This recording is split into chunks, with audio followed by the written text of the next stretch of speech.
தைப்பூசம் இது ஒரு திருநாள் மட்டுமல்ல, முருகன் அருள் உச்சமடையும் அந்த புனித நொடி. தை மாதத்தில் பூச நட்சத்திரம் கூடிய அந்த தருணத்தில் வேலவன் உலகை நோக்கி தனது சக்தியை பொழிகிறான் என்று ஆன்மீகம் சொல்கிறது.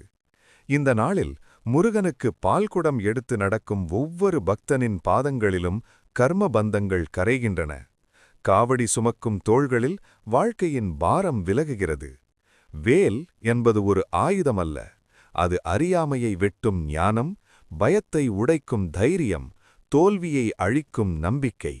அதனால்தான் தைப்பூசம் நாளில் முழு நம்பிக்கையுடன் ஓம் சரவண பவ நமஹா, ஓம் சரவண பவ நமஹா என்று உச்சரித்தால் மனம் அமைதியாகி உள்ளம் தெளிவடைந்து வாழ்க்கையே புதிய பாதையில் பயணிக்கத் தொடங்குகிறது.